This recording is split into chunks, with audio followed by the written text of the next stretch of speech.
Hello, everyone. I hope everyone is having a great day, whether you are 5 hours away or a day away. Remember, I love you. Okay, I had a couple of conversations the other day about a couple of topics that I hold near and dear to my heart because this is something that I take very seriously. First of all, if someone has a mental disorder or a mental disability or they are physically disabled, please don't try to act as if that person is such an inconvenience to your life that you want nothing to do with that person when you are in a relationship with that person. And I'm talking about if that person gets into a car crash and they become disabled, or you get with a person knowing that they have medical conditions and then you continue to pursue that relationship, and then when it gets too tough for you, you leave that person because you cannot handle all that comes with their disability or illness. And I don't like that at all. And I was having a conversation with someone about how there are a lot of people who don't want to be bothered with me once they find out that I am autistic because they feel that I am not on the level that they are. They feel because I am autistic, somehow my functioning levels are below their functioning levels. They think that I am unable to do certain tasks or to have certain responsibilities because of my autism. Never mind that half these people don't know that I'm autistic until I tell them that I'm autistic. And once I tell them that I am autistic, they start to change. They start to treat me differently. A lot of them withdraw relationships with me because they have misconceptions about what autism is.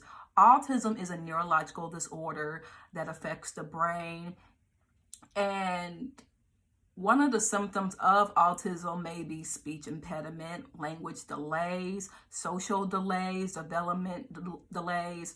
That's essentially what autism is. It causes delays in social interactions or development, or things that can come easy to someone that does not have autism but can be very difficult for someone with autism, such as staring at someone and giving them eye contact as you are talking to them. One of the things is that we don't give people eye contact when we are talking to them. We tend to look the other way, or we look down, or we do not look them directly in their eye. Other times we may not know what is an appropriate thing to say, or we don't have a concept of appropriate situations or what is appropriate for a situation. But this tends to be something that affects children more so than adults, or those that may have cognitive delays. And not every autistic person has a cognitive delay. It's just that a lot of autistic people do have cognitive delays. And there's this ideal that because you don't appear autistic, or you don't sound autistic, or you don't act a certain way, then you're not really autistic. You have Asperger's, and Asperger's is a problematic label to call someone with autism because Asperger's was coined by the man Hans Asperger's during 1940s Nazi Germany, where he was collaborating with Nazis to operate on Jewish children who showed signs of autism. And eventually they decided to call anyone who has high functioning autism as Asperger's, meaning that someone like me is not so autistic, quote unquote, that you can really tell. And I don't go by Asperger's anymore. I don't go by high functioning autism. I am just autistic. So when people say, how far along the spectrum are you? I just say I am autistic enough that I need help, okay? And I have some social delays. I have some delays in my motor skills. Again, speech impediment. You may notice I may stutter a little bit. I can be visibly autistic and neurodivergent if you are around me long enough where you start to notice certain quirks, or you start to notice certain tics or spasms about me that I may do with my face or my hands.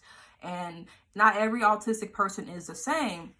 But basically, I was responding to an old tweet of a white autistic woman saying that autistic women who are conventionally attractive should not complain about being undateable, because it's not like their autism is a barrier to getting dates because of their looks.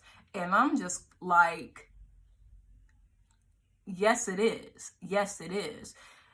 Because somebody finds you attractive does not mean they will find what you have attractive. A lot of people are very ableist. A lot of people don't want to associate with people that they believe have a mental retardation. Believe it or not, they don't want to associate people who have things like autism or Down syndrome or other disabilities and disorders that consider someone developmentally or socially or mentally delayed. And it's very problematic because disabled people have agency. Disabled adults can be sexy just like anybody else. They can have sexual agency. So to just take that away from somebody because you believe the person is mentally behind you, that's not okay. That is ableist and that is gross, and it can also be racist, because as an autistic Black woman, a lot of people have believed that I wasn't actually disabled, or I was lying to get out of things, like I was somehow lazy and I didn't want to do things. And especially a lot of people that feel as if I need to work harder than other people. Other people can just get by, but I have to actually prove my dedication to something just because, because of who I am. And they were saying there's nothing wrong with not wanting to have a relationship with someone because you have concerns about their mental development or how they can handle relationships. My thing is, I don't listen to these people, because these are the same people that will sit up here and ask us to forgive Chris Brown after beating Rihanna so many times and stalking Karrueche and threatening her, beating up Frank Ocean for being gay, calling him the F slur, and saying all types of colorist things about other women and the texture of their hair and their features. But yet y'all somehow think that because I'm autistic, or because somebody has schizophrenia, or because somebody is bipolar, they cannot have stable relationships with other people, even someone with borderline personality disorder or narcissistic personality disorder, when half of y'all don't have anything wrong with you. There's nothing wrong with you. You're not diagnosed with anything. You're not clinically depressed. You don't have any type of anxiety or neurological disorder, and you don't even know how to treat people. But yet, y'all saying that you can't date somebody with a personality disorder or a neurological disorder because most people that you met or that's in your family act a certain way, so therefore everybody else is like that. But yet, let a white person say something like, well, all Black people act like this because the Black people in my family act like this, or, well, you can't be Black because the Black person I met didn't look like you would be upset. But then for some reason, these people want to apply that to a disability that you cannot see. Disabilities are all invisible. Some people need aids that will make people know that they have a disability, such as a wheelchair or a walker or a neck brace and things like that, or glasses or hearing aids. Yes, but all disabilities are invisible. You cannot see a disability, okay? You cannot see a mental illness. We have visual aids that will let people know, hey, this person is disabled. Hey, this person does have a mental illness. They need assistance. But no, you can't tell that somebody has a disability. Okay, there's people who do have physical exceptionalities or physical abnormalities, or what some people will say deformed. And I don't say deformities. I don't like imply that there is something wrong with somebody's facial features or phenotype, because I was talking with a mutual today about how I don't really pay attention to somebody's facial structure or how symmetrical somebody's features are, because I feel like that's like a social construct, and it's very racist to imply that somebody isn't attractive because their eyes are crooked. You know, just like that article that said that Bella Hadid is considered the most beautiful woman in the world based off of some scientific studies where they align faces together, and Bella and Beyonce were listed as the most beautiful women in the world. My thing is, I love Beyonce. Beyonce is one of the most beautiful celebrities in the world, okay? Let's get that straight. She's a beautiful woman, and most people will agree that she is universally beautiful. But to pick Beyonce, who is a light-skinned Black woman with a very straight nose, very slim features, facial features. I do find that problematic, especially when we do have people like Lupita who do have similar facial structure as Beyonce, but Lupita is dark skinned. There are a lot of West and East African women who have certain features that are considered Eurocentric, but because they are dark skinned or they have 4C hair, then they're not considered beautiful as someone with light skin. And then of course somebody with a wide nose or fuller lips or a fuller facial structure, or a full face, like I have a full face. Okay, so these people are considered genetically inferior, and then we have racist science such as calling people negroids or mongoloids and saying that because they have slanted eyes or because they have big lips or because they have wide nose, or because their forehead juts out a certain way, then they are physically inferior, therefore they aren't beautiful people. And people wonder, well, it's not a big deal. I mean, why are you worried about your looks? It's not that. It's just it affects people with their work. It affects people with their social standing. It affects people's lives. And I know we shouldn't make a big deal because, I mean, some people find Bella Hadid attractive, others do not. I personally find her attractive. I didn't think she looked bad when she had her original face. You know, I personally am more of a fan of Gigi, but I don't have a problem with Bella Hadid. I mean, I like that even though she is considered a white Arab and a white Muslim, I do like that she is somebody that is very popular and mainstream, and she represents people of the Muslim faith and Arab descent. And like, I know there are Black Arabs and there are Black Muslims that are also models as well. But I mean, I don't have a problem with the Hadids. I do know they have some history with saying the N-word or being anti-Black.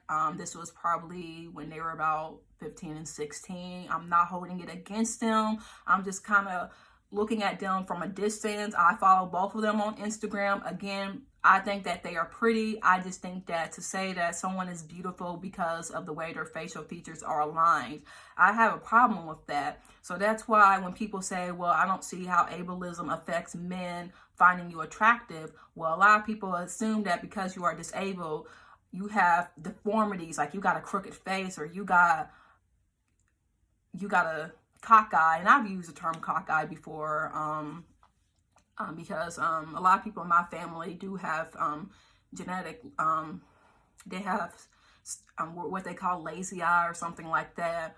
But it's just to say that because somebody is conventionally attractive that they don't face rejection because of their autism or because of their disability, I do think that is dishonest. And as we were having a conversation, somebody was saying that, oh, I don't see what's the problem when I've dealt with autistic relatives and they are adults and they can't really take care of themselves, so I don't want to be responsible for that person. And it's like, okay, that's fine, but then that's your problem. It's not their problem that you are not attracted to them. It seems as if a lot of people are trying to like justify why they don't find someone attractive so they don't feel as bad, and they don't actually have a legit reason. They just want the person to feel as if the problem is them. And the thing is, these people generalize, right? We'll say, but every person with this disability is not like that. And they'll say, okay, well, most people are. Actually, no, you only met a few people and your relatives do not count as spokesperson of everyone with a disability. Then they'll say, oh, well, I mean, I just don't want to date these people. And then I have to say, okay, you just don't want to date these people, but don't make it like the entire group is something when that seems to be your projection of how you expect that group to act, that you have stereotypes for this group. I don't like that. I don't. If you don't find someone attractive, you don't find someone attractive. You don't keep making excuses or to say, well, we just don't vibe and there just wasn't a spark, when you guys have a lot in common. You guys are basically twins. You just don't find the person attractive, but you try to place your attraction onto them. Like you're trying to make it like the desirability was the problem. This earring keeps falling off. I hate that. I hate that for me. But don't try to make it like, oh, it was my desirability that like was a problem, or because you didn't feel a spark. No, you just didn't find me attractive, or you didn't think I was a person that you saw online. Now I'm getting personal, but that's what happened on my last Tinder date. several months ago. And when I was trying to say, okay, well, I have social anxiety, I'm shy, I acted a certain way because I was meeting you for the first time. I didn't know how to act. I didn't know the type of person that you were. It was like, it just did not faze him. He didn't care. He was just like, okay, well, I'm sorry. Good luck to you. You don't need to make any excuse as to why you don't want to date someone. If you don't want to date someone, fine. But please don't make it like we're the problem, because we're not. But that's basically what I wanted to say. You can't always judge somebody based off of their appearance or their disability. And you cannot assume that every glove fits everyone, like one size fits all. You can't do that. And it's a Sunday, so I want everybody to have a great and blessed day, whatever your faith is. Remember, I will always love you.